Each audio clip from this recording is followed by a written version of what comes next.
Okay, good morning, good afternoon, and good evening, depending on where you are. So I'm Rajiv Dahija, co-director of the Development Research Institute here at NYU, alongside my colleagues Bill Easterly and Yao Nyarko. So when Bill and Yao asked me to come aboard DRI, it was the possibility of catalyzing and organizing occasions such as this that drew me in, the chance to bring together a set of researchers at the forefront and just hear them bounce ideas off one another. What could be better?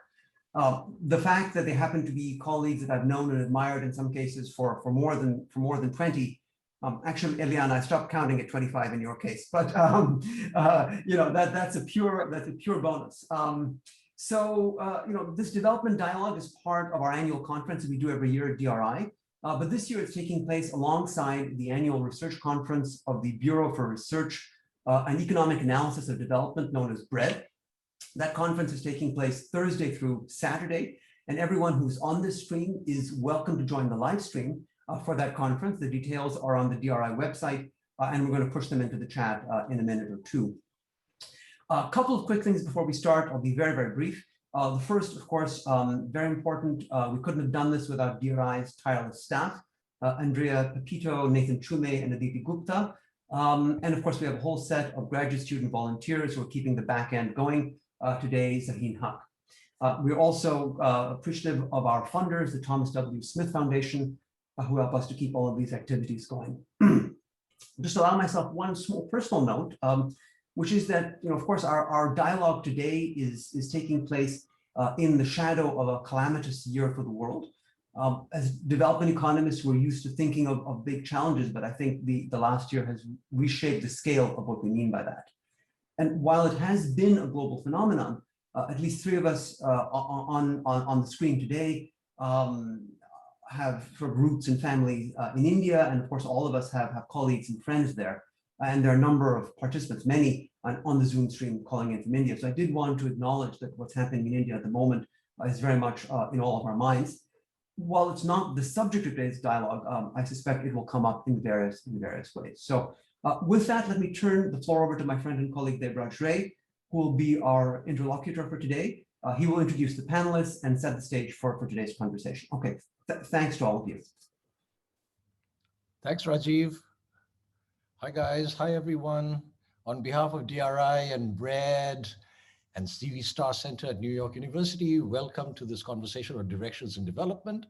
Hopefully, this will be a nice anarchic conversation that will get repeated over the years with other people.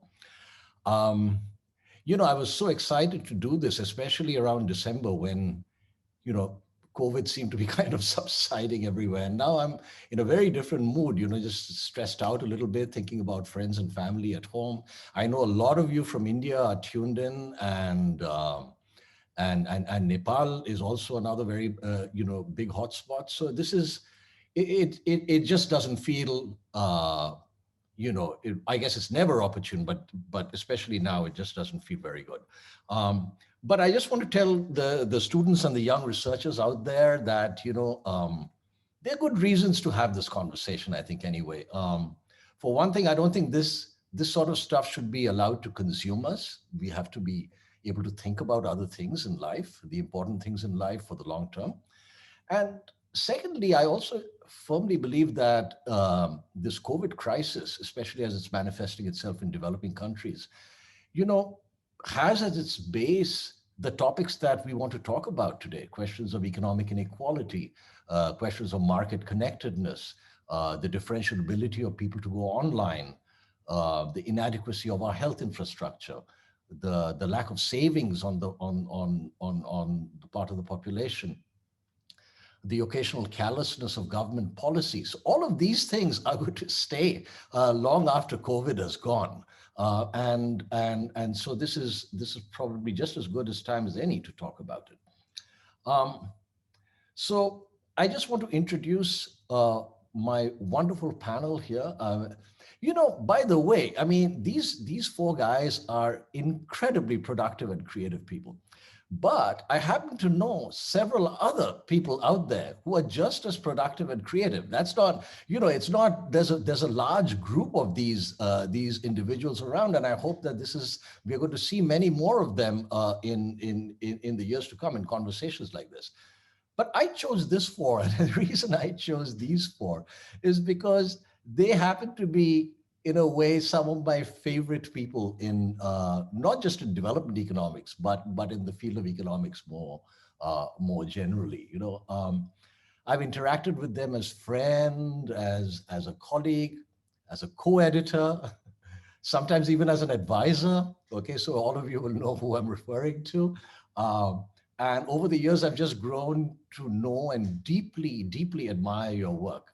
And I always thought I had kind of a slightly different taste, but to my mild irritation, I think that I'm backing very conventional horses because the rest of the world seems to think the same way about you, which is fine, I guess. But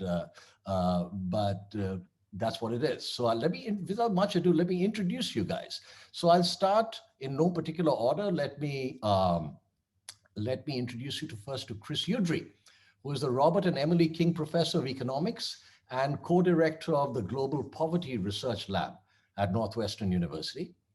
And I want to just go around and I'm going to ask you about how you got interested in development economics. Chris, let me start with you, and then we'll sort of go around the room, so to speak. But you have to. Okay, yeah. Eventually, we'll not be saying that every time we meet. I had inspirational undergraduate teachers at Swarthmore College, including Howard Pack. But it was really the 2 years I spent being a secondary school teacher in northern Ghana, the poorest region of Ghana, as a Peace Corps volunteer that just made it necessary for me to study this for the rest of my life, trying to understand why such poverty exists, why there are so many people who start out life with such barriers to achieving what they can achieve. Well, I mean, and the profession is better for it. I still remember reading your great paper on northern Nigeria early on. Man, that was something. Okay, on to Eliana. Eliana La Ferrara holds the Fondazione Invernizi Chair in Development Economics at Bocconi University in Milan. She has several honors, or all of these guys have several honors. They're all members of learned societies, more than I could care to name here. But she was the 2018 president of the European Economic Association, and she's currently program director of CEPAR's Development Economics program. Eliana, tell us what brought you to development. I guess I started wanting to feel useful in some way. So this would be high school. And then I was quite confused as to how to do it. And somebody recommended economics. And the only way they could get me passionate about economics was to say that, this way I could work on problems of low-income countries. And then, so I kind of entered economics thinking I do development. And in my second year of undergrad, I spent one summer in what was Zaire at the time, and now is the DRC. And at that point, I think I was absolutely decided. So it was a combination of facts like this. Got it. And next we have Penny Goldberg. Penny is Elihu Professor of Economics at Yale. She was the chief economist of the World Bank, so uniquely qualified to speak here. And she is currently the president of the Econometric Society. Penny, tell us about development and how you came to it. So I actually came to development through trade. So my initial interest was in international trade.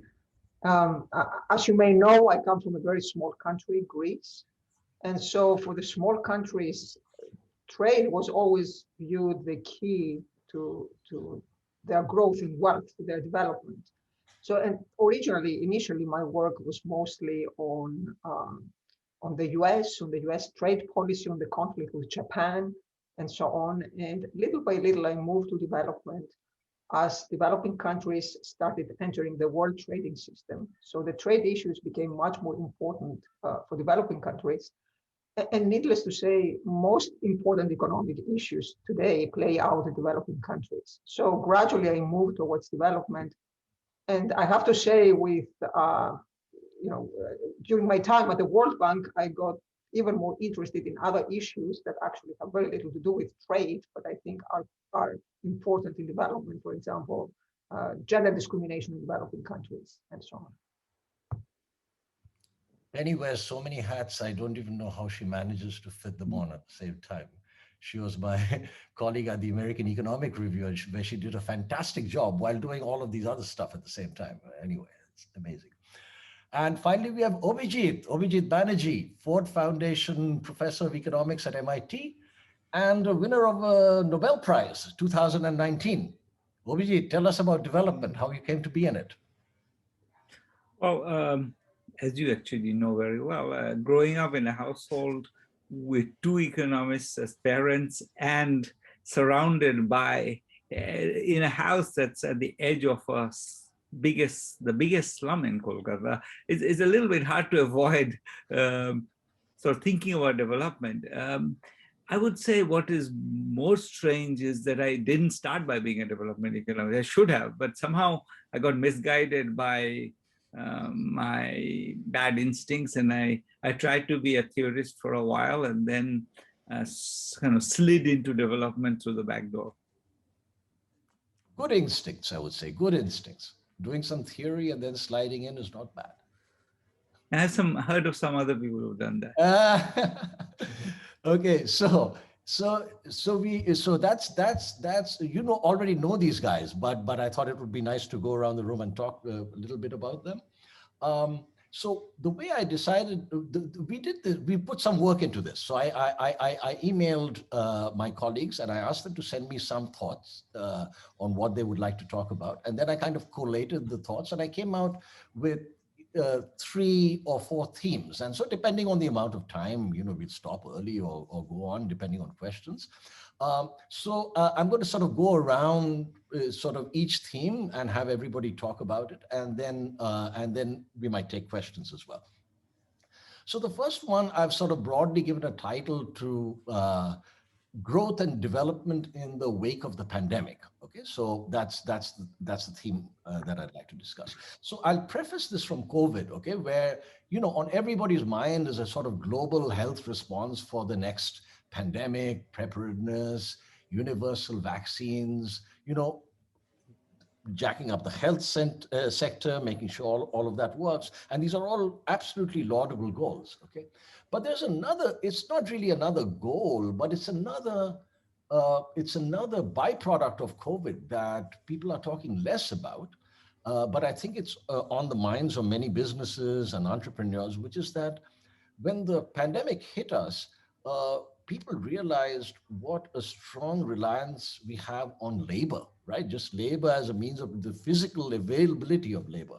And I wouldn't be surprised that if an already existing tendency towards maybe increasing automation, towards less reliance of labor is actually exacerbated in the wake of the pandemic. And here, some of the thoughts I got from you, Penny especially wrote about the possibility of a demand crisis and how to keep the process growing. She was talking more generally about growth, but I'm sure also about employment. And then Chris talked quite a bit about the agricultural side, how new advances in genetic engineering are clearly raising productivity. And of course, at least in Africa and Asia, this is also going to lead to a change in the supply side, right? As more labor comes in. And so I'd like to sort of go around and hear your thoughts on it. I think I'll lead with Penny because her thoughts are what got me going on this. Yes, thank you, Debraj. I want to start by touching on something you said earlier, namely that we started working on this a while ago when it really seemed we were out of the woods, especially in India. So I think all of us contributed many thoughts, having COVID fatigue in mind and being ready to move on. And right now, when we talk about these issues, they seem a little bit out of sync with what's going on in the world.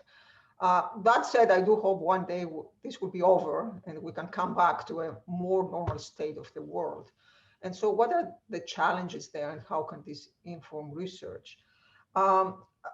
So in my notes to you, I pointed out that I think there is scope in development for returning to some of the traditional themes explored in the structural transformation literature on growth and development. So simply the question, where will growth come from in the future?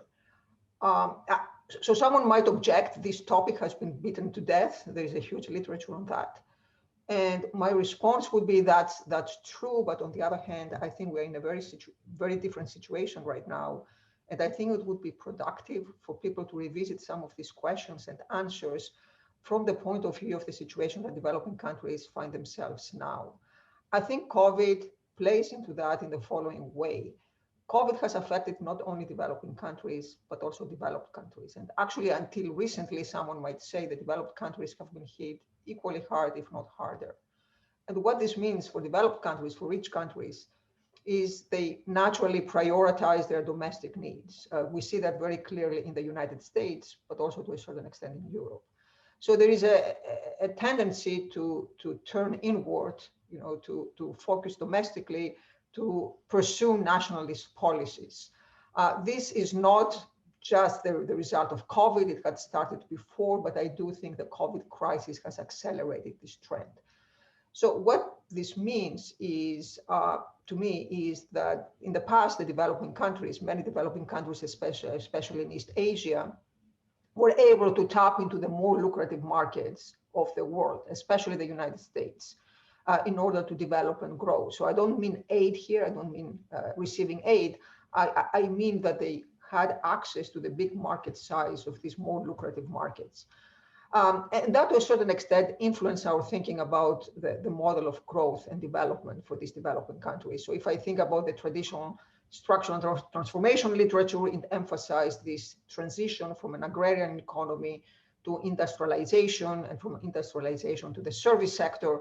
We saw that to a certain extent happening in East Asia, and export-led industrialization was a big part of the story, especially in the context of small countries.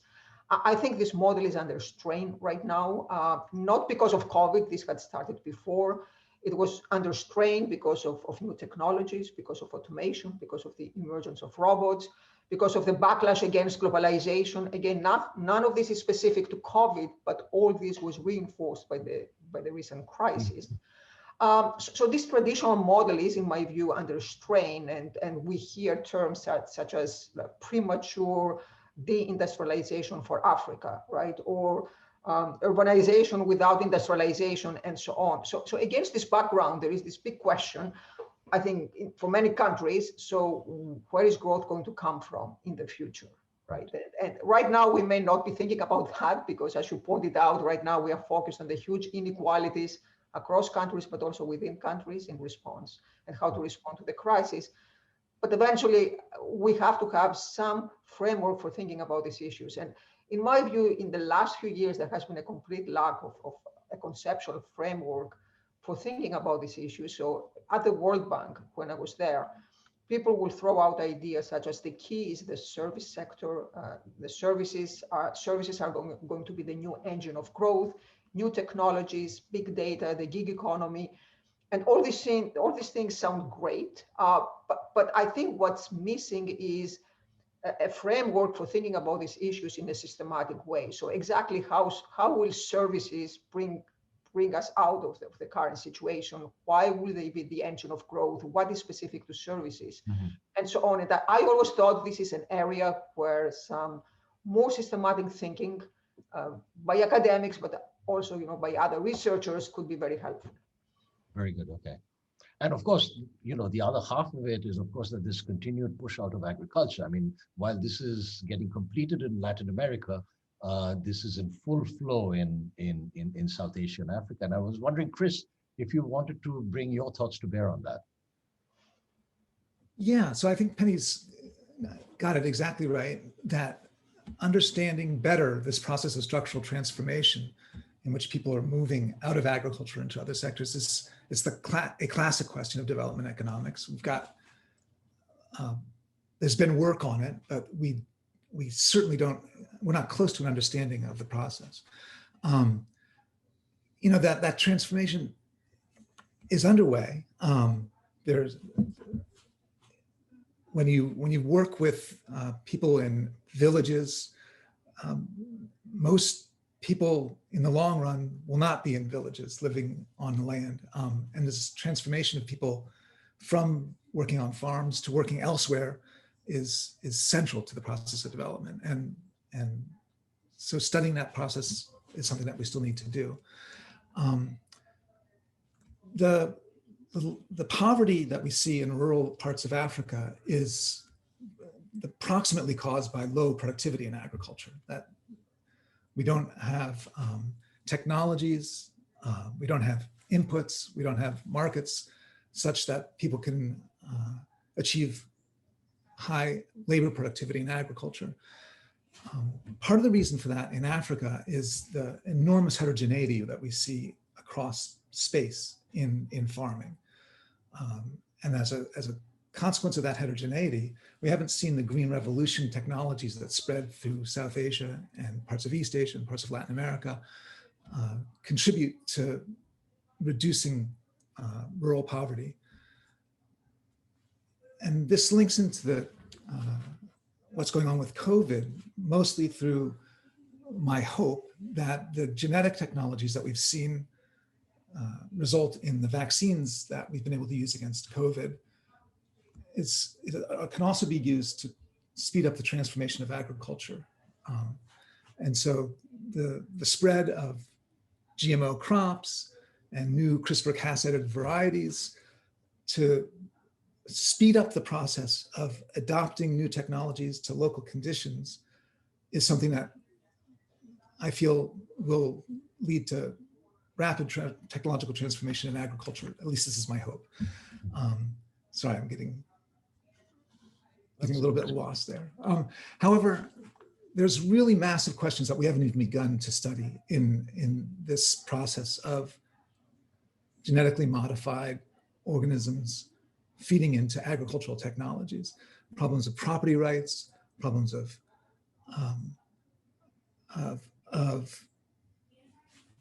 who owns the genes that are being used to transform crops, and how to set up systems through which we can engage people in research on new varieties without losing control of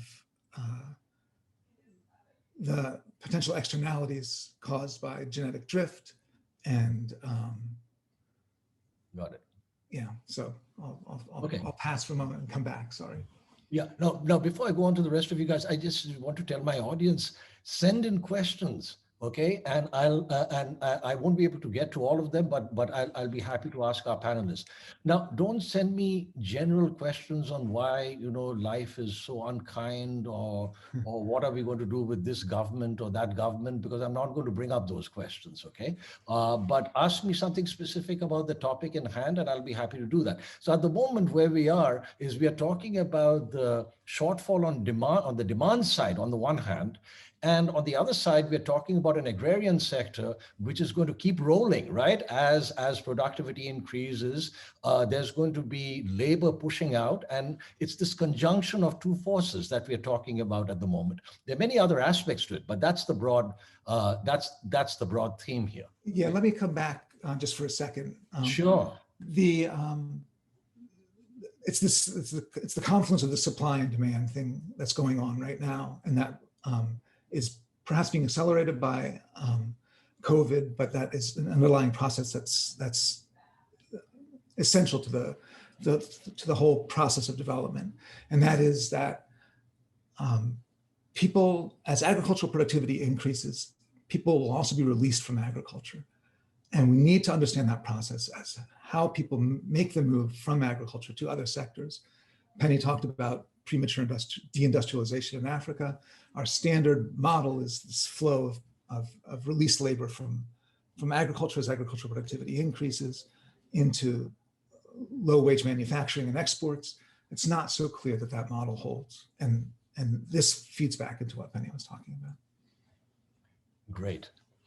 So Abhijit, obviously I want to hear what your thoughts are, but I just wanted to push this one. So you remember when we were sort of growing up in college, we learned all about this, the dual economy and all this labor coming out, the possibility of dualism on the one side, sectors kind of splitting into their own little satellites. Do you want to say a few words from that perspective and then go on to add to Chris?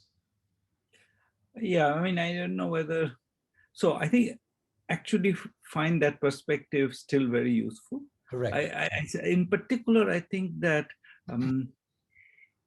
what we haven't, I mean, this goes to the heart of what Penny started us with, which is we haven't really managed to articulate the story of how, for example, services are, what particular form of services will be supplied by the African labor or the Indian labor that's released from agriculture, given the state of the education systems. I think that as of now, I know India better than Africa, but in India, it's very, very clear that the reason why people are, not just in the streets is because of construction. And when construction slows, essentially, there is really no other jobs for it's constructions and transportation. These are the two sectors where the surplus labor is being absorbed, and they're being absorbed in this.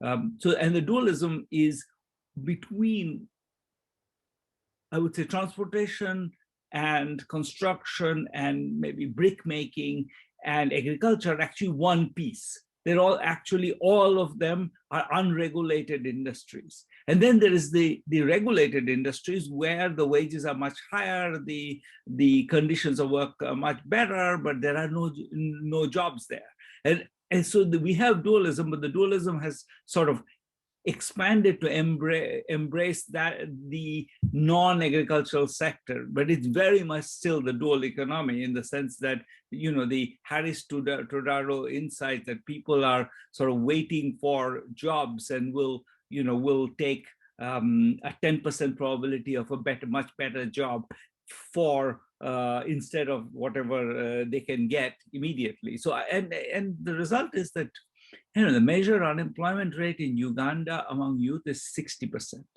So those numbers kind of are mind-blowing, but they should be should be the starting point of this conversation in a sense. I feel that those are the most frightening pieces. The other side of that is that, in fact, there are very, very few countries in the poorer countries in the world, leave out the middle-income countries, which in some ways had an opportunity earlier. But if you think of the countries after the rise of China, what are the countries which have actually had manufacturing breakthroughs? It's really Vietnam and Bangladesh, and maybe to some extent, some very limited extent, Ethiopia and India. And then that's it. And you really don't have many countries where low skill manufacturing is exploding. You just don't see it. You don't see low skilled services certainly being exportable. That doesn't seem like a plausible idea in any, especially in a world where AI is coming to do like extremely fast to take over those. So I'm very much with Penny. I feel we're in a very frightening world. We're not articulating why it's frightening. We have all these kind of broad brush ideas of, people moving from agriculture to industry, etc. But what is the mechanism, and why do we think that because it happened once in some places, it's going to happen smoothly elsewhere? Why isn't 60% unemployment actually the normal steady state of an economy? I mean, that's related to this dualism point, because it's not that they're fully unemployed, they're doing odd jobs here and there, making some money somewhere. But I think that to me, that's sort of the most frightening thing I can think of. Once in the moments when I don't think of COVID, I think of that. Right. By the way, I'm just looking at these questions coming up on the screen here as we are talking, and a whole bunch of these questions. So there's one here from Deepthi Goyal. There is one from Jose Ramos. Essentially, the worry appears to be that William Fuchs. The worry is that there's this inexorable pressure on the one side. This whether we it's a little bit like the Green Revolution raised to the power something or the other, right? That there will be increases in productivity in agriculture, whether we like it or not, almost, right? And there's going to be this huge release of labor.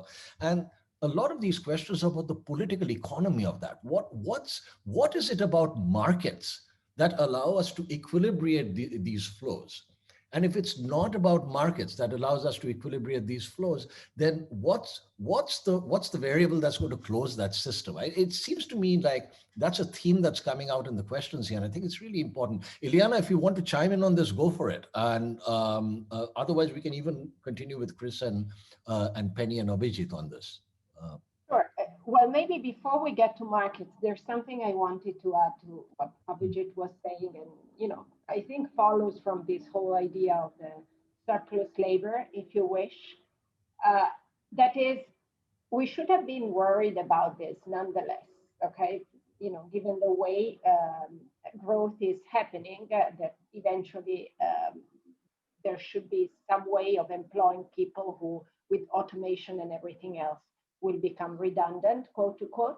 But I think what has been a shock, and I'm very uncertain as to the depth and size of this, is the quality of labor and of human capital, because we were taking for granted that speedy progress in terms of enrollment rates, maybe not so much of learning and achievement, as has been discussed quite a bit in the education literature, but at least on that front, we were taking for granted that the quality of the labor force wouldn't deteriorate. If anything, it was going to improve, and this training and human capital accumulation would allow some of these workers getting out of agriculture to find employment in other sectors.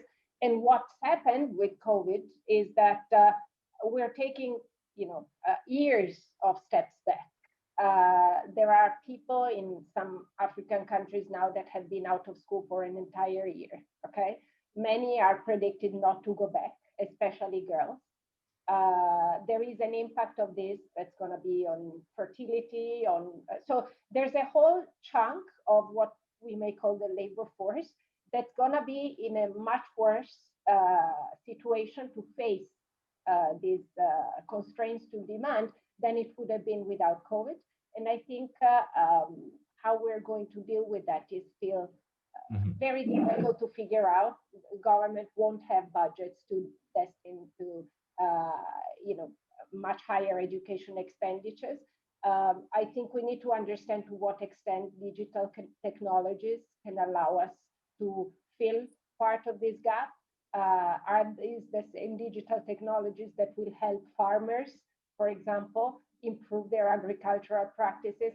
So in a sense, I think the shock, and I know we don't want to talk about COVID as the next thing to research, but there are some long-lasting effects which I think will matter for the labor force of tomorrow, for which I'm not sure I see a fix ready there. So let's go back to markets, and I let the other panelists speak. But I think, in my view, one of the concern is not so much that there is dualism and that there is going to be surplus labor, but it's that I don't see an easy way for the young generations now to be employed unless something happens to their skills in a short time frame. I have to say, I'm just looking at the questions here. It's all very much about this issue of absorption. I'm reading, questions from Amarendra Nandi, Anand Prakash, Gunjan, Parin Sachdeva. there's a whole bunch of questions along these lines about how that this is a slow train wreck that's happening, right? And in fact, I want to use this to move to a slightly different theme, but it's kind of connected to this. And it's a more of a sort of behavioral economics theme, right? Which is this question of a demand crisis that Penny sort of led off with, and then talking about the other side. And of course, we can come back to it also. It's a kind of frightening thought. And I noticed that in Eliana and Abhijit's notes to me, this was a kind of recurrent theme, right? That people are still pouring in with enormous aspirations about their own lives, right?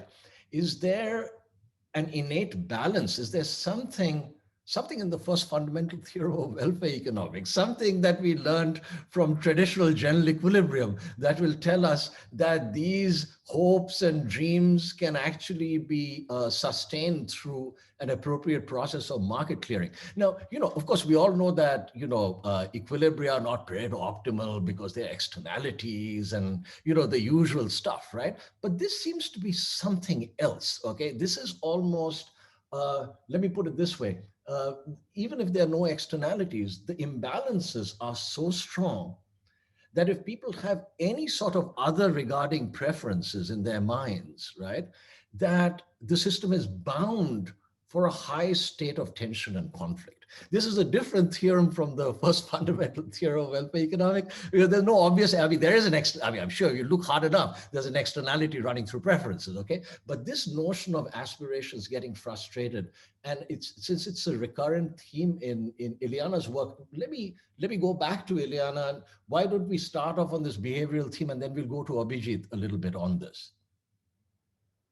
Yeah, so if I were honest, I'd say maybe you should start, because if we talk about aspirations, Debraj has done quite a lot to help us understand them. And I think in particular, what we've learned from theory is real possibility that, by increasing aspirations and setting goals or reference points that should motivate people to put in effort, eventually we're going to see disappointment and end up in a worse situation than we were earlier. Now, I think from what I understand, and going back also to, where do we need more research? What do we know already? I think we have some evidence as of now that different interventions in terms of role modeling do work to get people to act and improve themselves.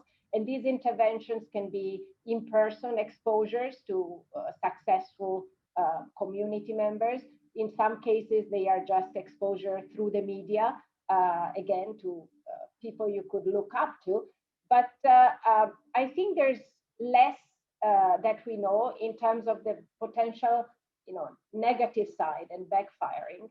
And where, if you were, a benevolent planner and you wanted to understand where is the point to stop if you're trying to push people to look towards a better future. I'm not aware of very much research on this. I think there's a very recent paper that David McKenzie and Dean Young and others just circulated, where they do find these frustration effects with in the Philippines, if I'm not wrong. So the idea there is that they try to set savings or financial goals for entrepreneurs, and then in the short run, yes, they kind of invested, but very shortly because they couldn't reach them, eventually these treated as people were worse off. So there, it's the first example I have in mind, and that I've seen very clearly, where we have causal evidence that is, boosting aspirations might backfire. I think here, just one thing I want to note is that while we tend to think of these aspirations often through peer effects and reference points that are people you are personally in touch with, so that being personally in touch with has an advantage, which is maybe it's not completely off your possibility frontier, okay? So if it's my neighbor, if it's someone in my school, so maybe there is something to that, which also tells us it's feasible. And what's happening with all of these virtual interaction and all of these virtual networks actually, is that suddenly these reference points could come from wherever, could be completely off. It doesn't mean that you don't aspire. And if I lose that kind of reality check that was coming from the in-person interaction, are we going to generate a lot more frustration? So again, going back to the challenges and the possibilities created by digital technologies. Can we use those influencers, role models, whatever you want, to set the aspirations better, or are we inevitably going to make things worse? Okay, and we have one such influencer in the panel who has experience with how this has worked. But I do think that maybe one line in development for me is to think about this interplay of the aspirations with this outside world that everybody now sees, and the discrepancies are just too obvious. So just for our audience, just to say, because the questions keep pouring in, what are we going to do about labor? What are we going to do? Just put, of course, this is a very important set of questions you guys are asking, and I just see a whole list of them. But I want to tell you where we are. So we are, of course, that's a super important question. What is the role of government policy to shore up one side of the economy as the other side keeps pouring resources in? What we're doing now in our discussion is moving slightly from the macro of that to the micro. So what do we mean by that? Is that, well, when we have all these imbalances happening, how do individuals, how might they react to it? Okay, what determines their hopes and dreams? Are there policies of psychology, if you will, right? That Abhijit wrote, talking about, should we just allow people to dream, or should we give them information that the job structure is completely changing? Abhijit, you remember sending me this, right? I was wondering whether you want to comment on this, and whether Penny then wants to tie this up with the more macro side of it. Okay, let me make 3 points, starting with what Eliana said. I do think that, Eliana, I think one tension that I think we need to, is I think at the core of the aspiration problem that I think you're right about is education. I think education is the most powerful driver of aspiration that I'm aware of. It's the one that, people, my sense of, I would say, having now worked on labor market mismatches a bit for some years, whenever I talk to people and say, why did you quit that job? And the answer is, that's not the kind of job I wanted. I wanted education to get a different kind of job. And I think that the dual economic question is central to that, the vision of what is a good job in the world. So all these people, we were working with 537, if I get the number right, people who are all signed up for a training course for skills. And my memory is going to trick me here, but I'm going to say 37, but maybe it's actually 39. People eventually 6 months later are doing the jobs, after 6 months after the course is finished, are doing the jobs that were they trained for. And then at some point we brought a bunch of them in and asked them, why didn't you do it? We said, we discovered how much we hate those jobs. So they really are sitting at home doing nothing because they hate the jobs that even the ones they had actually opted for, they hated. These were, one guy said, I have to stand for 9 hours folding clothes from time to time in this retail job. I don't want that. But what job do you want? Well, I want a job where I have an office and I sit. But, and I think, and why do you have that? And then the answer is often, look, people who got education had those kinds of jobs. In the previous generation, especially in India, if you are from the lower caste and you had 10 or 12 years of schooling, you would get a decent job because there was, a catch-up moment. Now there isn't that. So it's not just the jobs are not there. And so people are right to be disappointed and frustrated, but also I think education, I think you're right in emphasizing that education is a key driver, but I also think education is the key driver of the mismatch on both sides, on the supply side and the demand side. I think it's what we want is going up and what we can do is going up, but both are going up. And I think that's critical in this. This is the first point I want to make. Second point I want to make was, now, of course, we don't understand the successes either in this. China seems to have managed this process, partly by actually controlling the speed at which the transition happened. It was very, very managed through the hukou system and everything else. So maybe it's the right, if you control it, then you can give people the right number of, create the right number of jobs and match them better. And if not, you get this massive mismatch if you leave it to the market. I don't know. That's one other thought too. The last one I wanted to say, and this is what Debraj alluded to, is this idea that when I talk to people and you just look at the data, there are 650 jobs and 300,000 people have applied for it, including people with master's degrees. This is like a regular news report you get in India. Sometimes the numbers are even more ridiculous, like millions have applied for a particular set of railway jobs or something. And those jobs are including people with master's degrees and they're jobs for the lowest level, entry level jobs where you don't need a master's degree, you hardly need your high school degree, etc. And I feel that the question is, are they really fooled?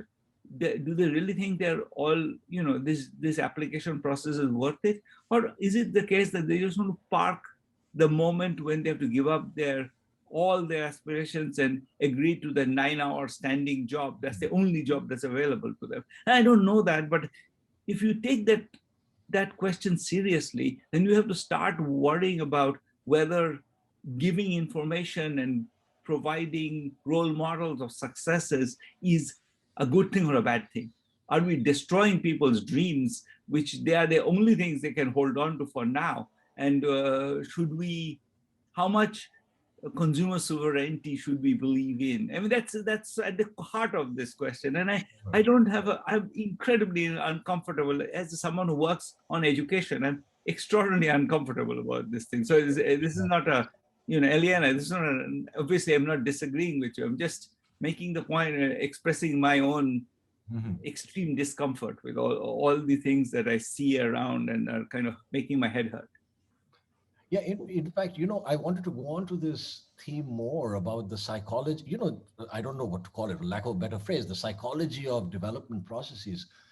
But, I keep on getting these questions, an enormous number of them. And I want to go back to Penny about one of them, which is this shifting from the micro to the macro, right? So here we have this imbalance. There's a bunch of questions here, Penny, about whether the service sector can be our savior. Now, the way I think about the world here is that there are many sectors. There's technology creep. There's slow and steady creep into each sector, and humans are skipping nimbly from one sector to another to avoid the encroaching creep. How good do you think, going back to the macro issue, do you think services can be our savior in this regard, widespread services, especially in an international context? That's a huge question. So let me start by saying that I completely agree with everything Eliana and Abhijit said. I just want to add that in my view, and others may not share this view, I think there is also an objective component to psychology. And the objective component, in my view, in this case, is precisely this demand side constraints I talked about. It used to be the case, we told people, if you get education, especially if you get the right kind of education, everything will take care of itself. You are going to have a bright future. And education was the way out of poverty. This is no longer the case, but it's no longer the case because these people can no longer be absorbed. So that's where I see the demand side crisis. And coming to your question, Debraj, so can the services be the way out of it?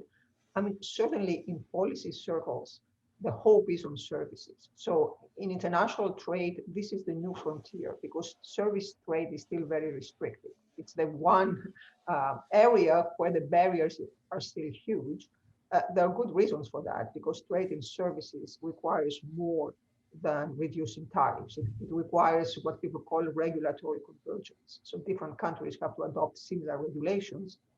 And in many cases, different countries have different preferences. There are good reasons not to do that.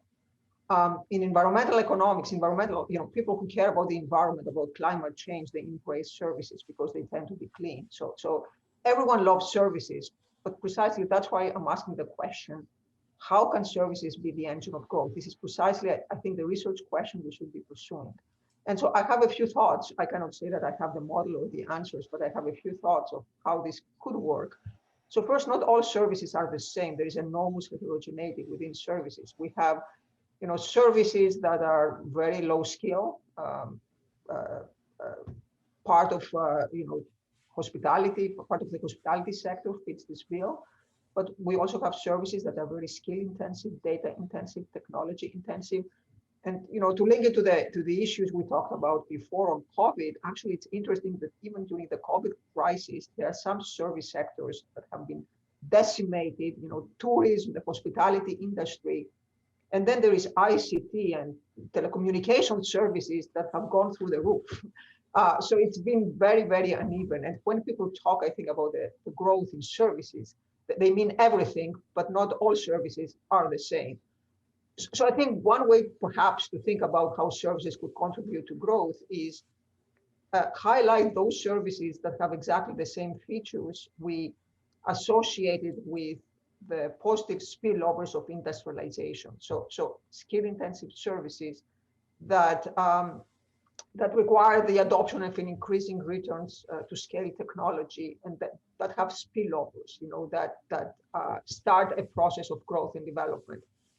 Which services fit this bill? I think that's a very interesting and very open question. Just to give you one example, policymakers often made this claim about tourism. There is some new work on tourism, looking at touristic development in Mexico, for example, that shows locally tourism helped, of course, but in general equilibrium, it did not. There were simply relocation effects from other parts of the economy. So I think it would be important to have, first of all, a conceptual framework for thinking about these issues, and then do some rigorous empirical work to see which services have these positive features we associate with growth. But one final point I want to make is that in all this, I think one important constraint, and that's perhaps why all these models of structural transformation seem to have worked in the past, but they're under strain now, is market size is important. And so I think in large countries like India or China, there is hope that if the policymakers and the individuals make the right choices on the supply side, that we can get out of this situation. But when you take small countries in Africa, that's where I see the big constraint.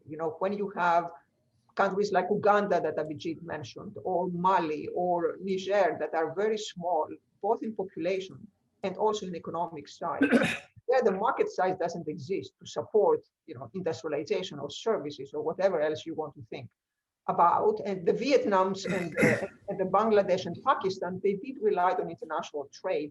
This channel is closing now. So if trade is not the answer, then what is the answer for these economies? And the only answer I can come up with is there has to be a certain degree of regional integration. Otherwise, it's absolutely hopeless. And then perhaps service sector, service trade can take off within these regional alliances, if you want.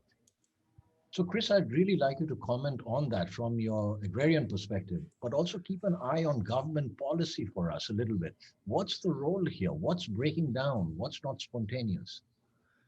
So I think this is a really interesting challenge, because at least in Africa, the agrarian sector has been the safety valve.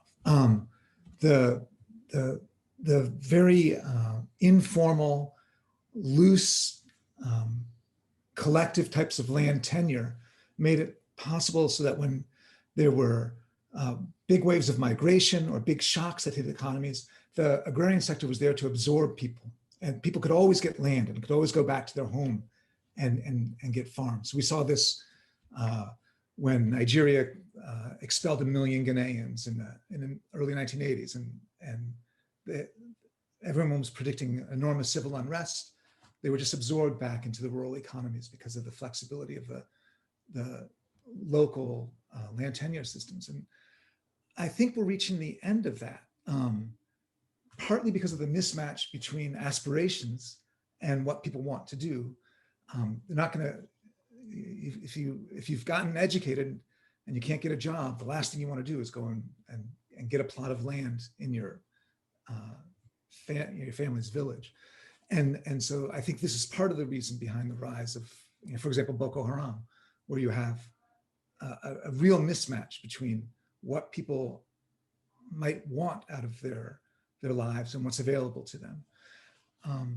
And so I think finding ways to expand the ability of the service sector to absorb these unemployed youth mostly is going to be essential. And I guess my hope is that the telecommunications revolution that makes it possible to network more easily and to disperse activities may be a way forward. International connections are really important, but even domestic connections, making it more possible to do work in one place, transfer money to other places. Maybe there's some possibilities there.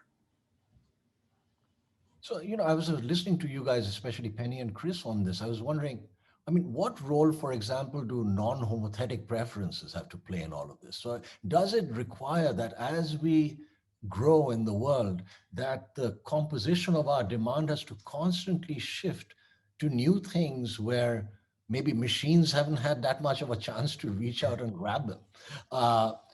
How important is non-homotheticity?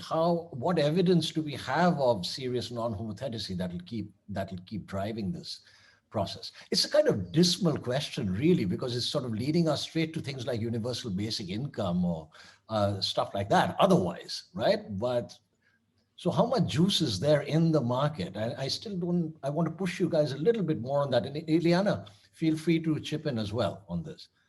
Penny, shall we go back to you on this? Or what's your sense on non-homotheticities? And I think the evidence is overwhelming that preferences are non-homothetic. So in our actual work in economics, we very often use homothetic preferences because they are so tractable. But in reality, they are not.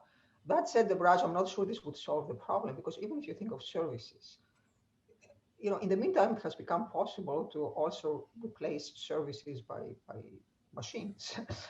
Nothing is safe. So from that point of view, but that rat race wouldn't even begin in a homothetic world, right? At least there's a possibility for that race to continue in a deeply non-homothetic world, because new sectors can come up, new goods, or maybe it's a sort of Lancaster vision that there are qualities, but there are goods coming, different new goods coming in. I don't know. I'm just wondering. Sure, but to offer an alternative, and this alternative is actually new to me because I came from a very, different way of thinking. Here's where I see a reasonable argument in favor of the super hyper globalization. That if you truly have a global market, so imagine a world with no borders, then the market size would be so large that even if machines replace people, there would still be globally enough demand for labor. So in my view, that's the one argument in favor of hyperglobalization, despite the enormous challenges and the enormous disruption this would cause. And if you take it to the extreme, it also implies open borders to immigration, right? So I think what services can do, they can be a substitute for immigration. So rather than opening up borders and facing the inflood of immigrants with all the challenges that this brings, you open up to services. Services require more than merchandise trade, but they don't, and in many cases, they do require people to at least visit. There is some personal interaction that's required. There are licenses that are often required to practice a job or a profession in another country. But I often view, trade in services as something in between merchandise trade and full immigration, and that's perhaps an alternative to Okay. what you're suggesting. Okay, so I want to retreat back now from the macro. Hey, Debraj, can I just jump in? Please go for it. Yeah. I mean, the word that didn't come up in that homosexuality conversation is inequality. And I think growing inequality is just changing the structure of demand. I think the fraction of world income that's with people who want low quality goods produced in an unnamed African country is just going down, the fraction of the world GDP. And I think that's very important in that story. I just want to keep that there, that the word inequality should be, whenever we think of non-homosexuality, the interaction with growing inequality is extremely important. Absolutely. And we are facing exploding inequality. COVID just did a job on us, actually, with that also.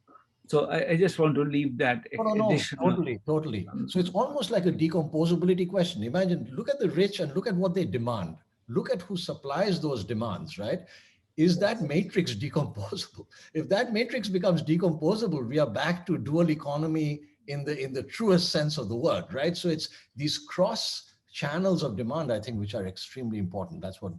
And I think the quality dimension of people, as people get richer, they want high quality. I don't blame them, but then the quality is exactly where a bit also what Penny was saying about regulatory constraints kicks in immediately. A lot of the internal regulations of countries operates to block out exports from other countries of both services and non-services through this window of quality. And much as I am for all the pro environment moves that are happening in the world, that sometimes operates exactly in the same way. Let's buy local. It's a way to African fruits and non grata in that world. So I think that all of these, as people get richer and their preferences move in a particular way, I think those are additional challenges that we are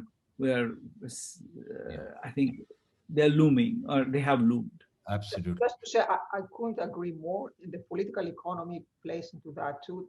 Take the environmental border adjustment tax, right? So in many countries, policymakers don't have the guts to implement a true carbon tax, but they are very willing to impose the carbon tax on imports, which is going to hit developing countries particularly hard, right? And this is celebrated by everyone who cares about climate change.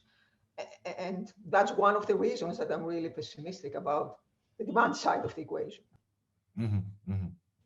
So, you know what? So I think my audience, I'm sure you can tell now that I think we are in broad agreement on this one thing, that there is a sort of global sectoral imbalance, if you like, right? And this imbalance is not readily, rectified, but there's certainly a huge role for government policy there, which is not the standard role, which has to do, again, going back to issues like externalities and so forth. This is trying to restore equity in the system, because otherwise it's going to have social and political implications, right? That's not something that's in the usual language of sort of Pareto optimality and efficiency and so forth.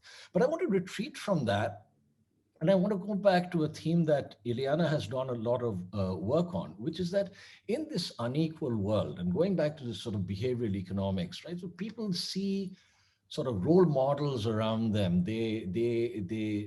There's social media. They are stuck in perhaps conformist norms that they cannot escape because other people will sanction them for it. And Eliana, I want you to say a little bit about how, I know you've done so much research on this, in this sort of broader context. Can you bring up these issues of social media and looking at others and influence? So if I were to link it to the discussion we're having, Abhijit inequality, we could think there is a whole issue around fairness and to what extent people feel responsible for what happens to others. Eliana, can I interrupt for a second? I'm getting a lot of feedback. Aditi, are you there? Can you hear Eliana clearly? Yeah, I think I don't know where the feedback's from. Okay. So, but here where I am, it's actually quiet. So I don't know if it's my computer that makes the noise, or can you hear me? Yeah, it's okay now. Go for it. Sorry, Eliana. Go for it. No. Okay. I don't know. I was hearing noise, but it's not coming from where I am. No, I was saying this. Moving from inequality that we were talking about to norms is not really a huge jump, because underlying inequality is a view that this is acceptable, and that if it increases, and we think that this is the result of some legitimate market process, then that's how it should be. And I don't think we're discussing very much how a possible fix to the growing inequality and these issues that are facing poorer countries might come from a change in norms, not only within those countries, but also in richer economies. So I see the research on norms as eventually what motivates people to act. It's incentives, but it's also the opinion that they think their actions will generate from others. Okay, so we're all very sensitive to what people think of us, and then these norms, or the fear of stigma or punishment in various environments, is one of the drivers. And so we always focus on creating opportunity in terms of endowments, working on the resource side of things. And I think in some cases, and this is, I agree, this is our priority, but in some cases, there's very powerful complementarities on changing the way people perceive what is acceptable and what society expects. And so in that sense, I am puzzled by the fact that we see so many inefficiencies coming from norms that shouldn't really be there. And so asking why do these norms persist? And the area of gender norms and discriminatory norms, possibly against minorities, is one where it's hard to think that just this taste of preferences would sacrifice so much. So what are we missing? Again, maybe there is an issue related to balance of power or political economy, again, underlying so many of these apparently irrational or inefficient, so to say, norms. The other issue is all of these new norms that are coming up. Okay, so I see society as changing at an unprecedented pace, and the way I'm saying this is not so much from my work as economist, but from my interaction with my kids or younger generations. I do think the way in which values are transforming, and the breadth of information they get, and interaction. So how is this gonna determine what matters for people and whose opinion matters? We see young people who are just slaves of the likes they get, or the TikTok, or this and that. What does this have to do with anything we've been studying so far? We were studying norms as informal solidarity networks in rural economies. Is this what we should think nowadays when we think about norms?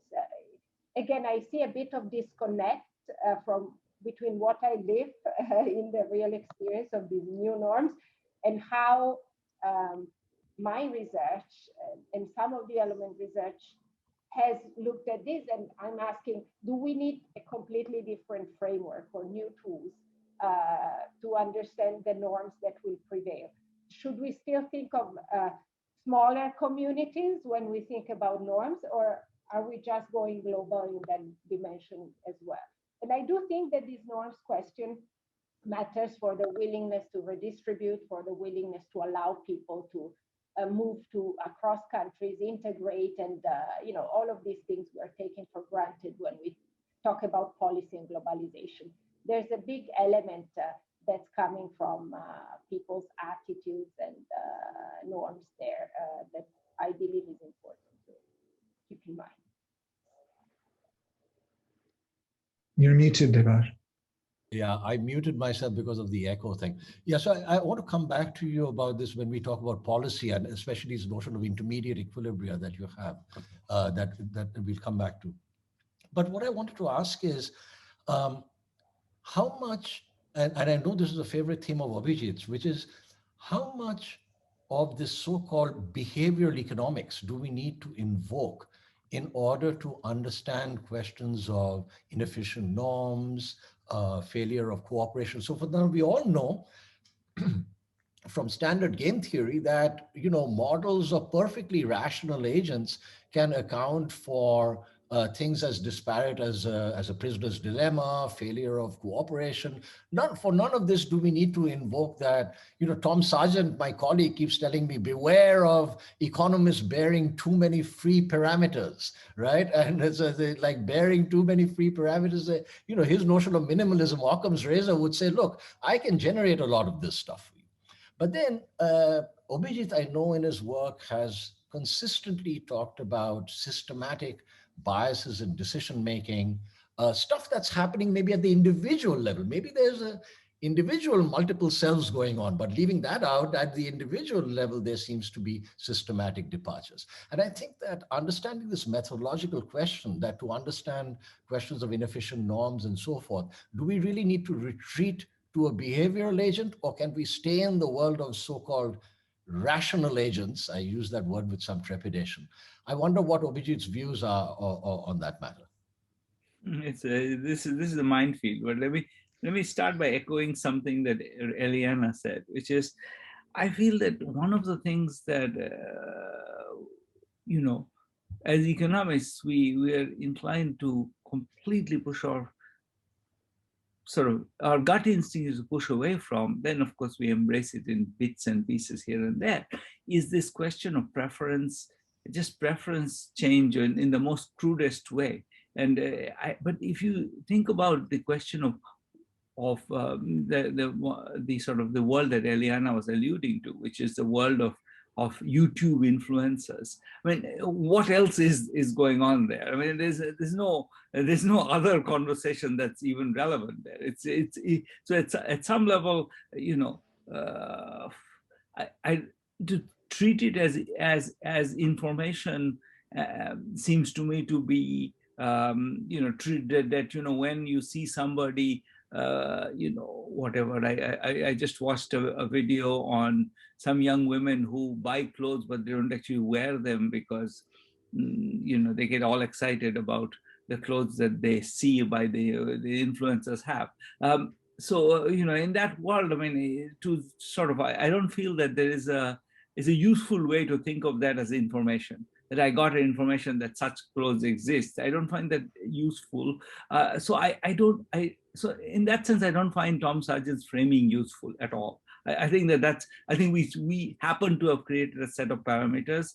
Those parameters may or may not be the right set of parameters. I don't know. It seems to me that the Occam's razor operates from a default which we have defined to ourselves, and that I'm not at all convinced that in the world of the YouTube influencers and just the sheer power and amount of money that they're making from marketing products, I just don't see quite the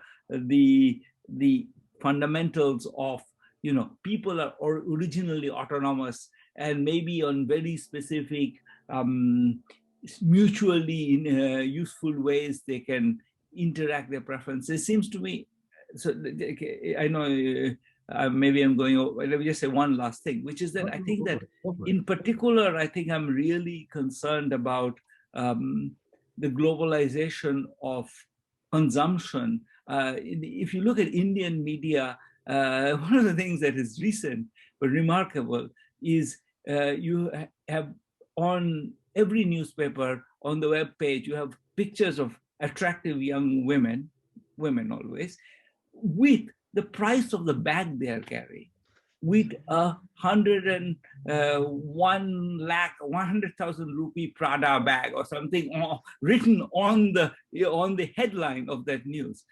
that's a world of, of valorization of certain objects, which seems to me to be, I don't know what that does for people who feel left out. I mean, going back to the other side of aspirations, the sense of deprivation. I think these are so big and they are being heightened by every strategy of these marketing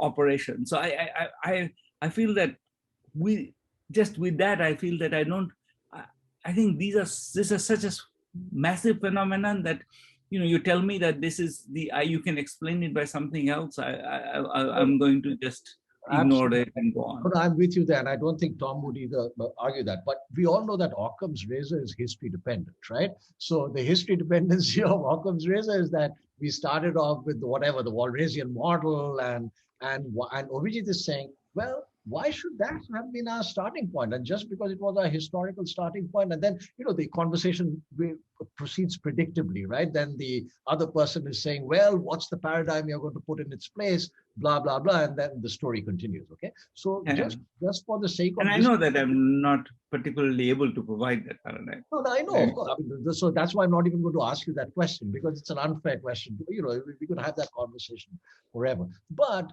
let's suppose we take an intermediate thing, that we are open to the possibility of yanking open the behavioral door, okay, and looking behind it. Okay, so we want to look. But we want to look in a minimal way. The question that I was asking you guys, and Penny, I'd like you to chip in on this as well, is that when you open, under what conditions would you open that door? When you see inefficient norms, would you open that door? When you see the Prada bags, would you open that door? I want to know methodologically, at what point do you succumb to the allure of a behavioral model as opposed to just a standard model of rationality caught in a bad equilibrium trap?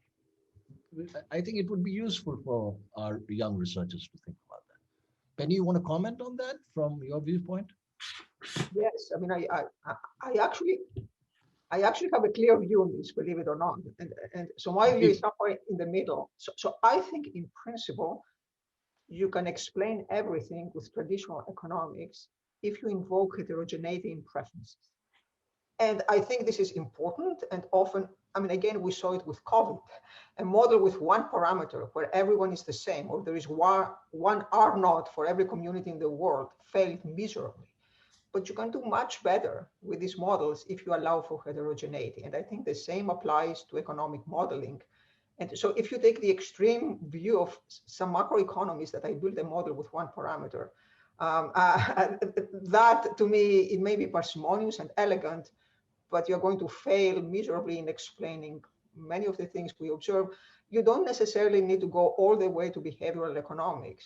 I mean, you can, like, to touch on one example Abhijit mentioned, as a woman, there are women who truly get pleasure out of buying nice clothes, even if you don't wear them. I mean, it's something that gives you true enjoyment. And so this is a case of heterogeneity in preferences. Now, this can become completely tautological. Like every time we observe something, we can say, well, for some reason you wanted that. You take drugs, you kill yourself, for some reason that's what you wanted. It becomes pure tautology. So the question is, where do we draw the line? And we say, this is something that we can reasonably explain with heterogeneous preferences.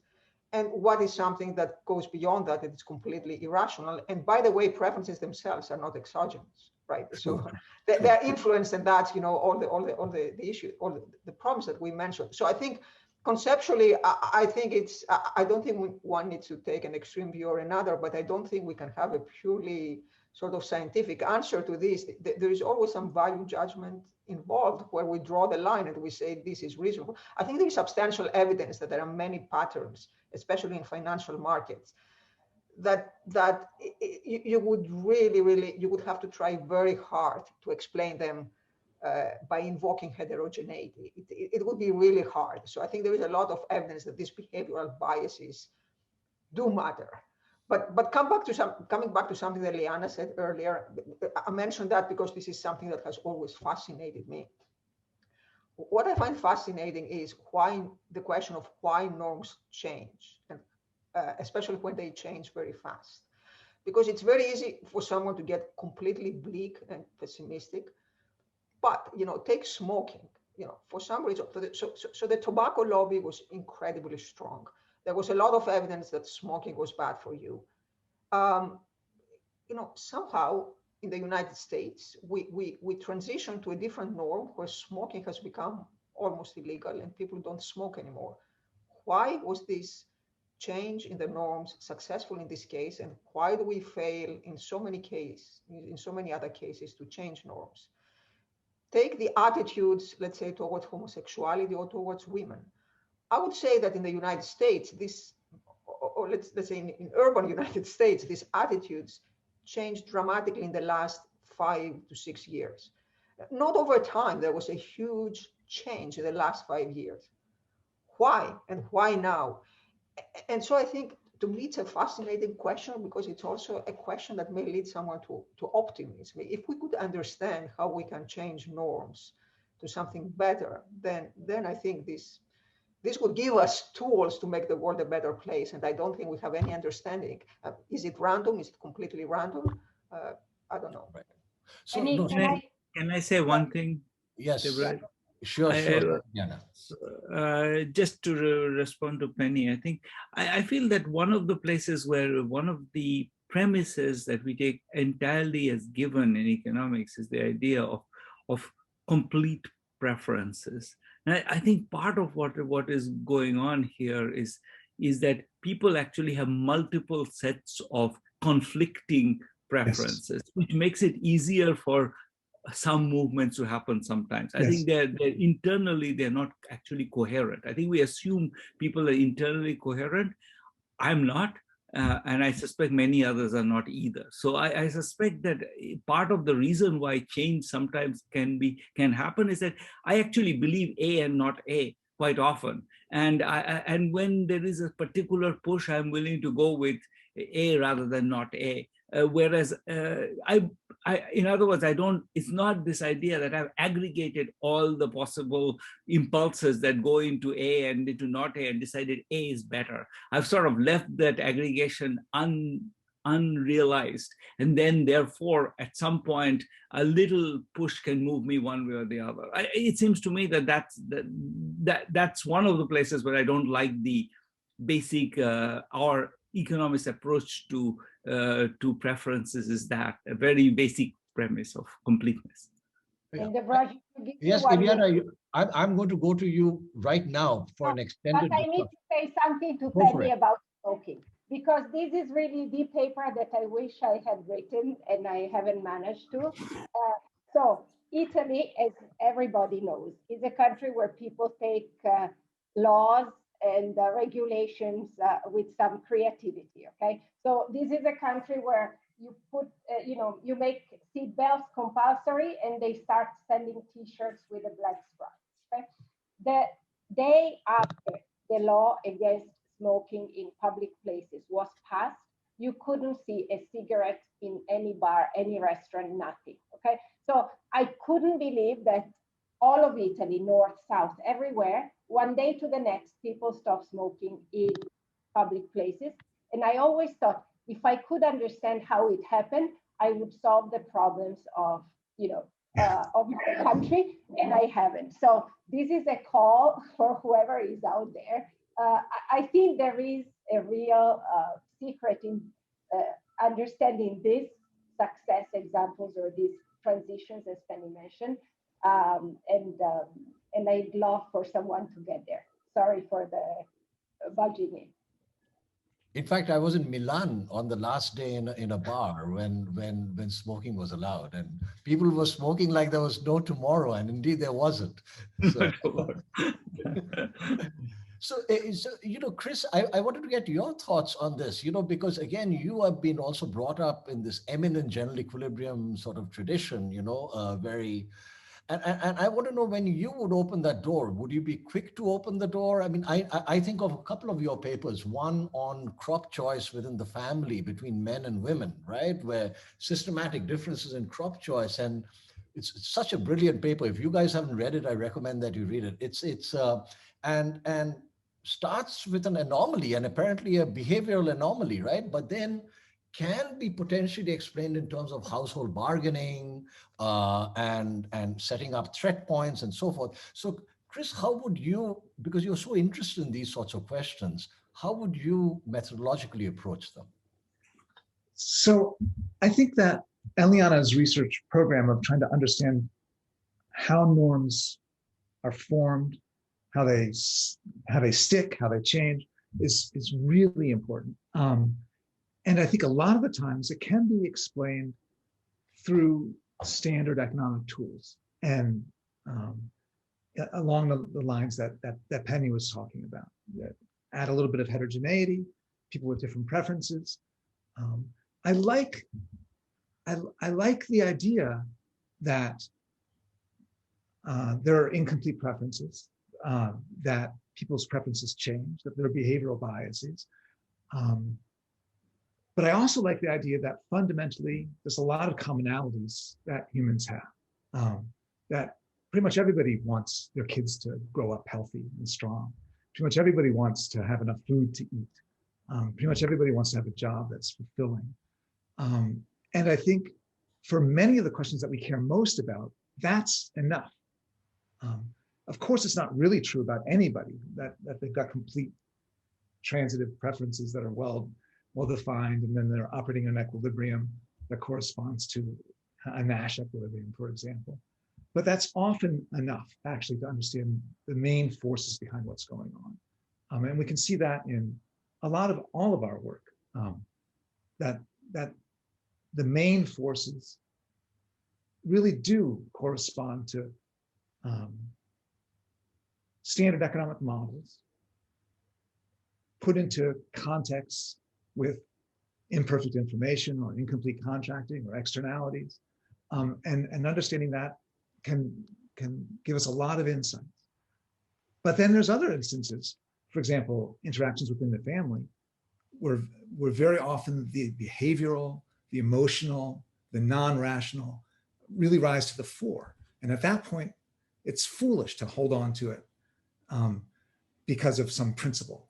We're telling stories, and the right way to make sense of something is to find the coherent story that matches the behavior that you observe, and really importantly, the way people think about themselves. That's how I would answer that. And what if Milton Friedman were to tell you, well, I just care about what I see in the data, and if I find a model in the traditional setting that rationalizes it, so be it. Are you going to look forwards at this, or are you looking backwards? I mean, do you see the necessity for such a model, or? I don't see a necessity for that. I don't think you should. I don't think we need to bend over backwards to try to make a model fit the data. I think we need to bend over backwards to make a coherent story about how the model helps you explain the world. And I think the most appropriate way to do that is to look at data, use econometrics, use our tools, but also to talk to people about how they conceive of what they're doing. That can shed light on whether there's real deviations from our hyper-rational concept of what's going on. I think people's own stories of their own lives actually matter. So now I actually want to move into the last part of this thing, which is to return to questions of policy. And I want to start with Eliana here and stick to this topic, the behavioral topic, for a moment. So let's go back to norm changing. Okay, so the standard story of norm changing would be something like this. Let's think of, we model them as multiple equilibria, right? So here's model A, wearing jeans with holes in them, right? That's an equilibrium. Okay, that's one equilibrium.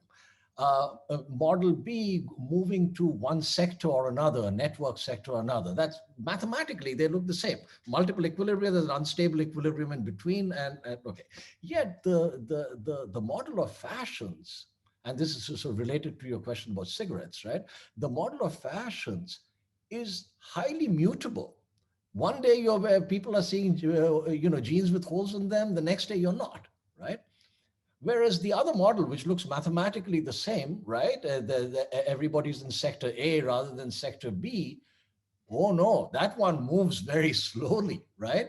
Like high fertility regimes or low fertility regimes, for instance, right? Or your norms on genital cutting that you have been doing in your work, right? And I wanted you to sort of address this sort of question. How do we think about why some norms are so much more nimble than others, are so much more flexible than others, and why other norms tend to harden? And in this context, you've done this fascinating work on trying to build intermediate norms, which sort of at least allows you to escape the worst equilibrium and go into something that's not so bad, right? And then use that as stepping stones. Would you like to say a little bit about all that? Yeah.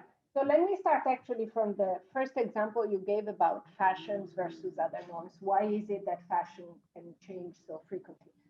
So in that sense, I think we may very well stay within the conventional multiple equilibrium framework and think within that framework, the way you switch is just to create a mass that allows you to go over the threshold, okay? So fashion is well known to predict with a mathematical regularity every year what's going to be the trend for the next. So there are cycles dictated by the fashion industry, so that this spring, I don't know, we are wearing pink, and then you see, what the trendsetter predict for next year, it's going to be yellow.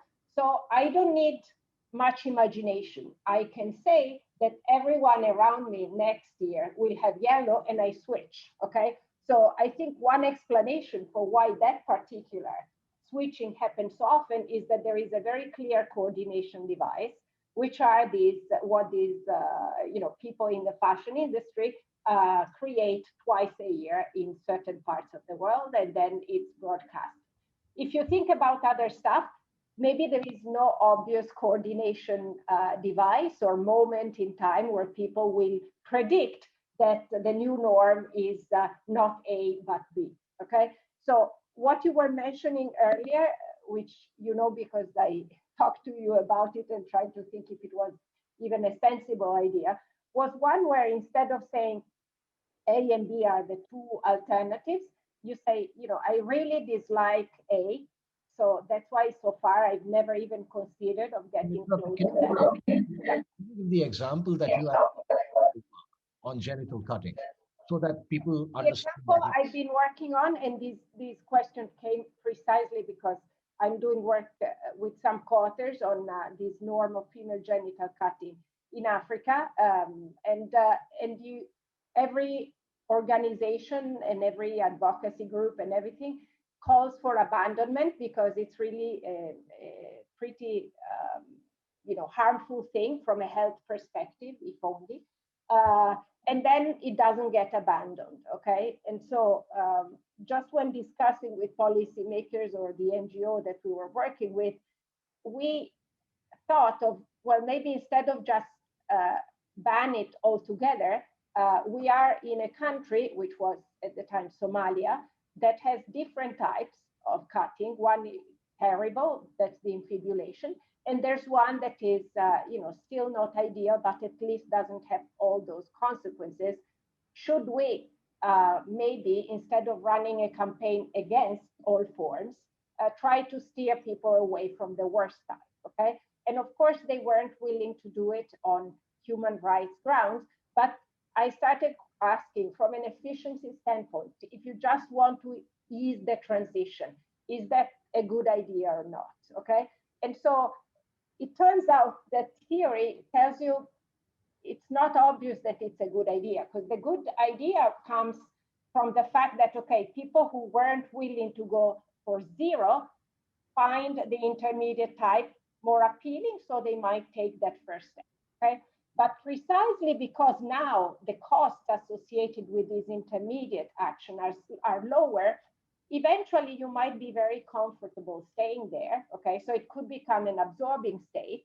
And what you've done, which seemed a success in the short run, becomes a failure in the long run, okay? So when we're thinking about these intermediate norms, I guess my trouble is how do we determine, what's the risk you're willing to take in terms of some kind of likely or certain benefit in the short run from something that you really want to get away from, but how much of the dynamics and unraveling are you taking into account? And I think there are, thinking of smoking, now we're talking about electronic cigarettes.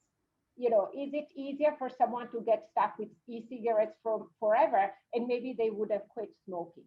Or you can think of different cases, and let me not continue, but I don't know if this kind of stepwise approach to change is something that you know, legislators and policymakers should consider more. Obviously, if any, you know, a tradition in policy reform as to whether, you know, cold turkey or other more gradual reforms are the way to go. In social norms, I think it's something possibly worth studying in multiple contexts. So that's what I've been thinking of. So, yeah, so Abhijit, just tell us a little bit about, you know, because you have also been so involved in looking at policy questions in well-defined micro environments. What do, I mean, there's this traditional view of, you know, policy as something's distorted maybe, and we want to set those distortions right. But then there are these newer views which might be based on, you know, people stuck in equilibria of different kinds. And then Eliana's this notion of a light touch that is just trying to move you to an intermediate equilibrium with its attendant risks so that you may not go all the way and so forth. How are you thinking nowadays about policy questions, notions of paternalism, for example? How do they fit into this setting, into this picture? I would say I'm mostly lost. I do think that we are really sort of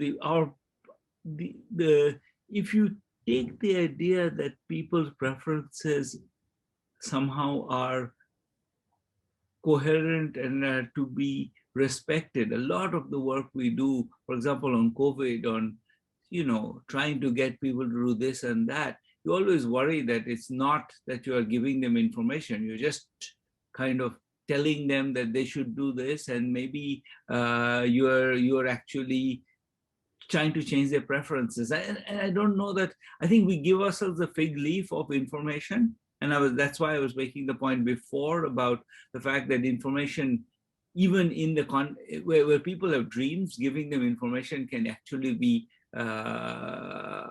sometimes potentially damaging, because it takes away the space of dreams. But even more generally, I don't know, we call things information when it may not be information. So I don't know that I have a great answer to that question. I sort of hide myself behind that fig leaf of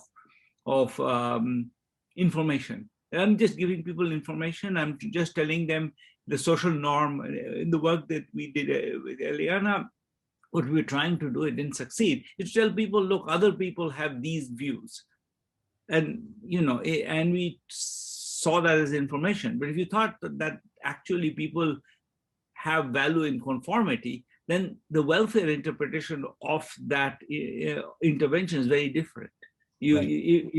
And so the underlying welfare model is at stake here, which that's what makes me worried, is that, you know, we sort of, if we assume that people have complete transitive preferences and that there's no role of self-serving biases, then in a sense information is always good.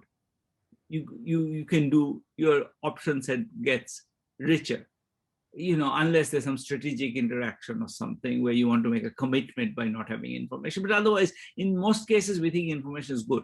I'm no longer, and I'm sort of willing to go with that in most cases, but I'm uncomfortable with whether I'm actually trying to change people's preferences or I'm just giving them information. And if I'm trying to change preferences, what's the welfare economics of that? Which it doesn't seem to exist. So it's just, right now, I would say I'm just mostly lost. Mm-hmm.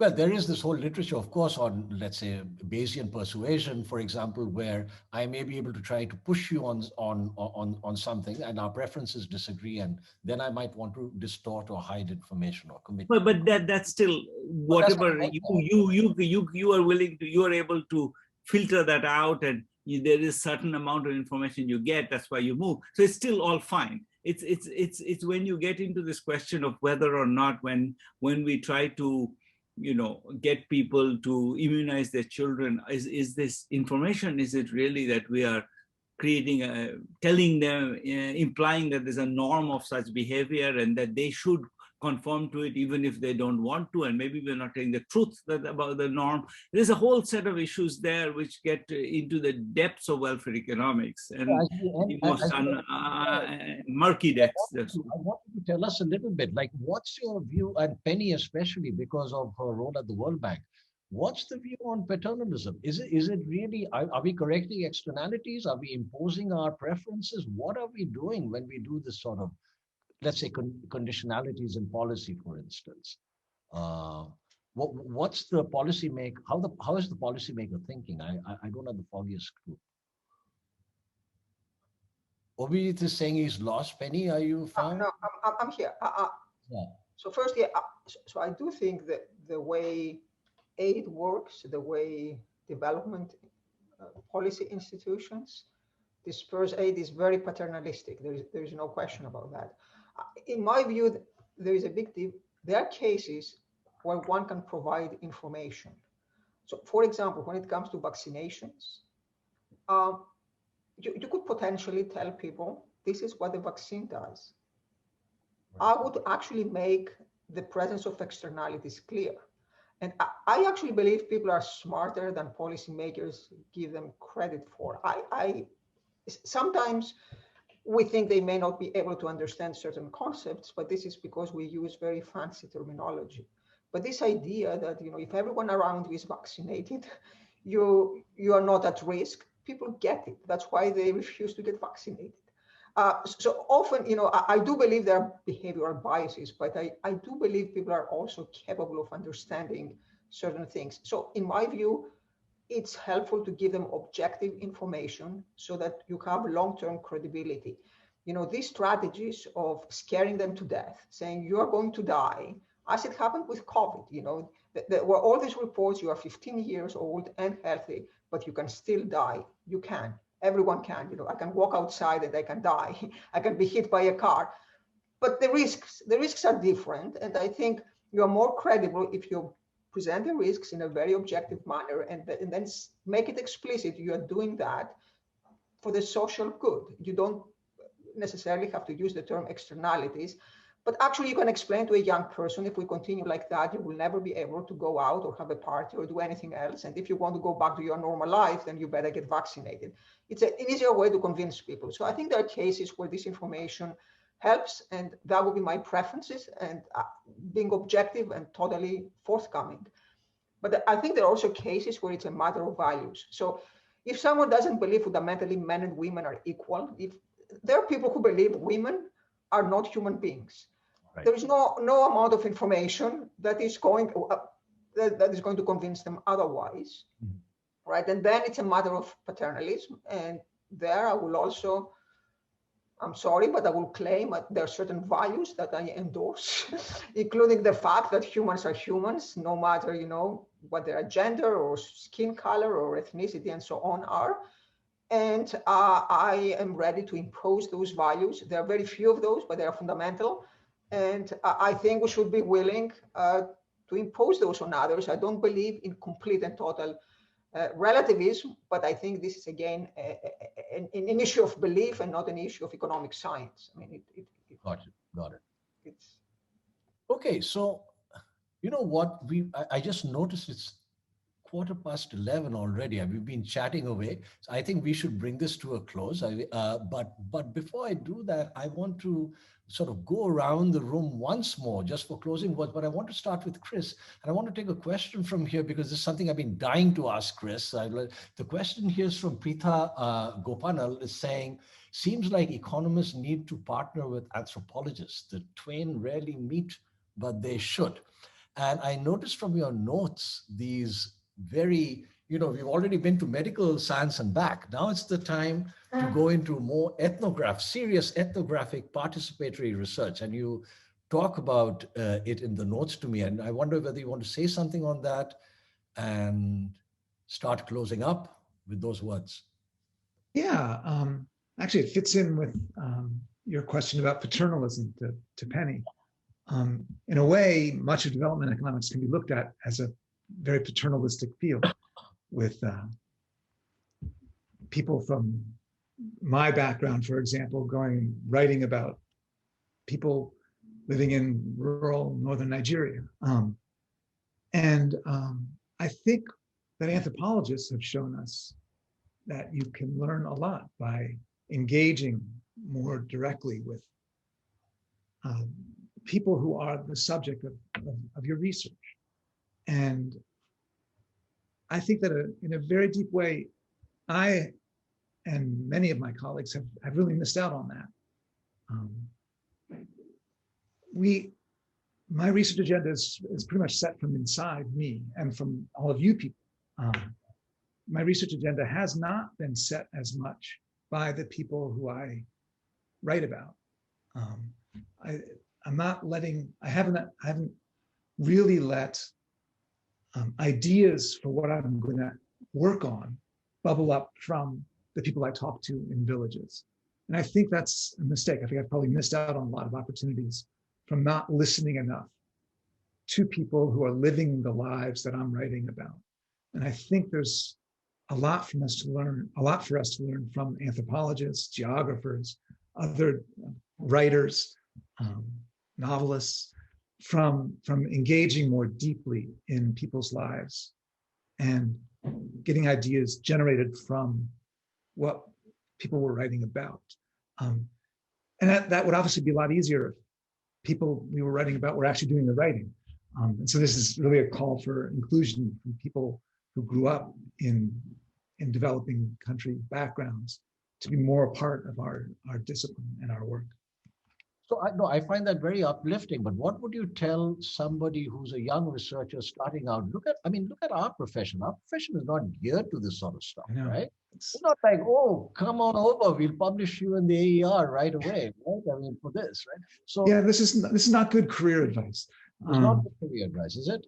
But you did it. I mean, you actually did a lot of it. I did some of it, but so I did it halfway. Ideas generally were coming from above, from examples like you, Debraj,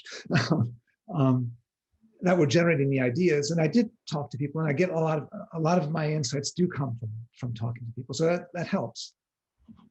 But I think we could go further. And I think actually as a profession, we could go further most easily by really opening up the profession, by working hard to open up the profession to people from many different backgrounds. Got it.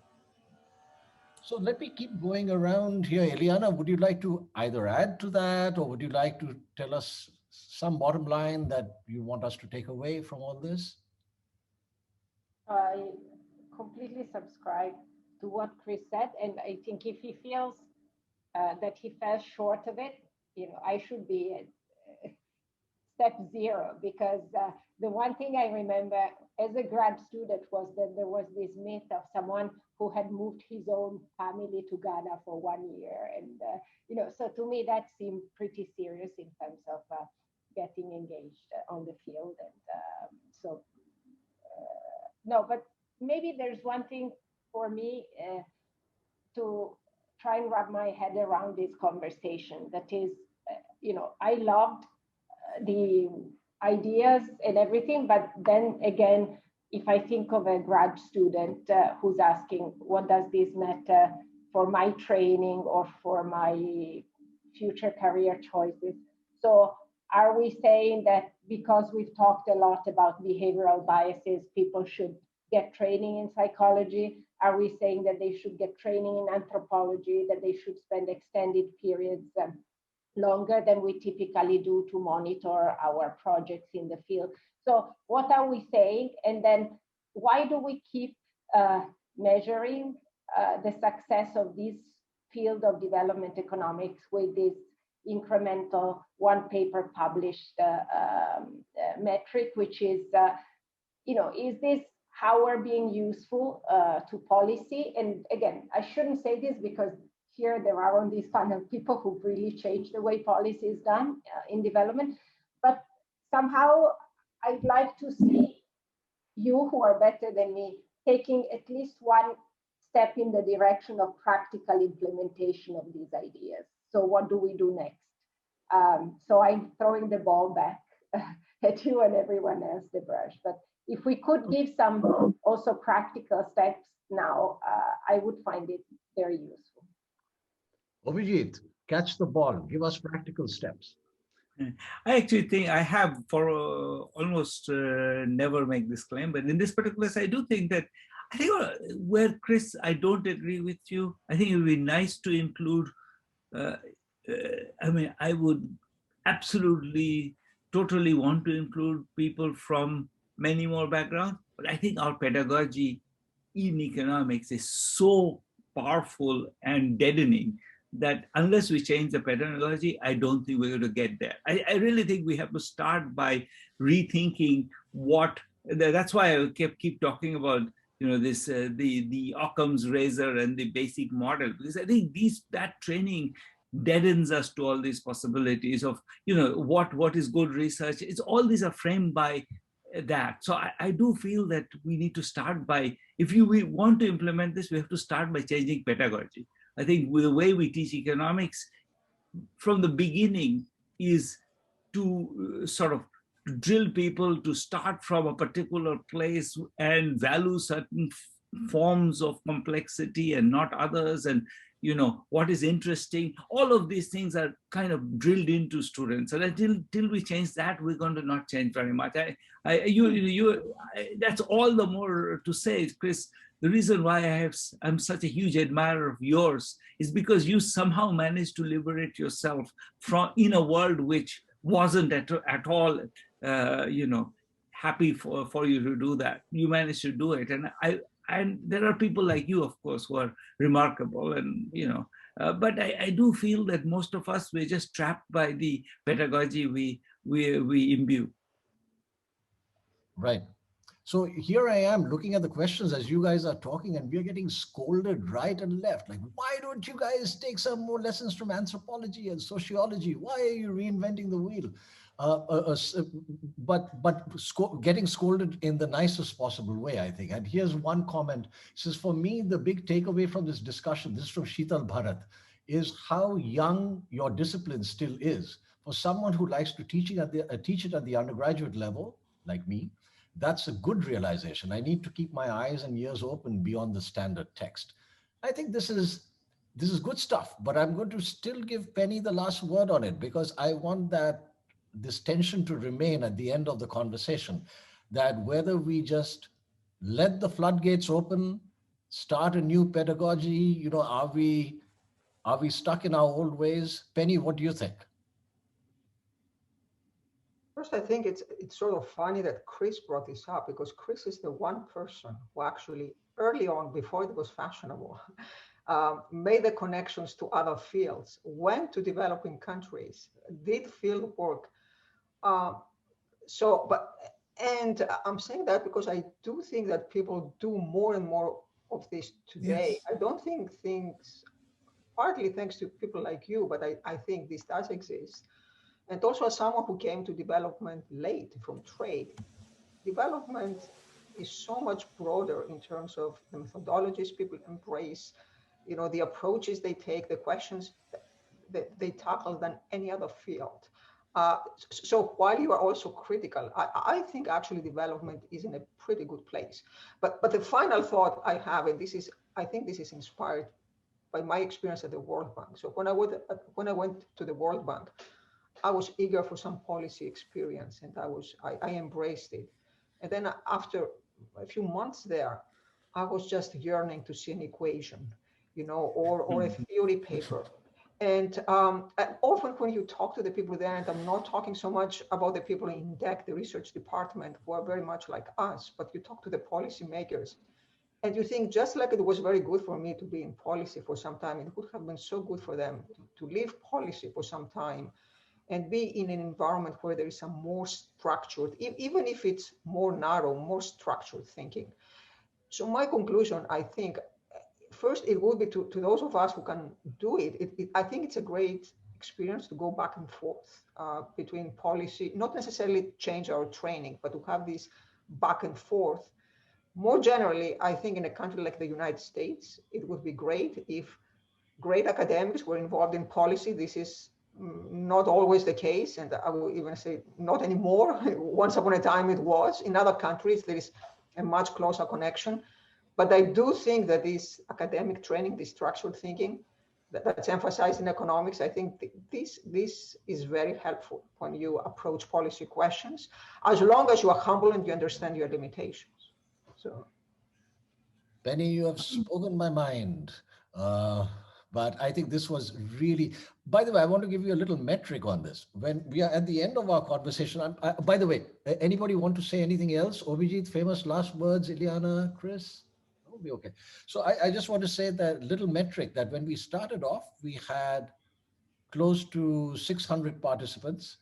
And I thought by the end of the conversation, as these things usually happen, we would be down to 100. We are still close to 400. That's not bad. I think it's testimony to the fact that that you guys were really interesting in what you had to say, and that we had some good discussions. I think typically these things can be a drag, and that you were wonderful. Oh, thank you, Abhijit. And I really want to personally thank all four of you, four of my favorite people in the world, Abhijit, Chris, Penny, and Eliana, for doing this. And I hope this will be a great start for our bread conference.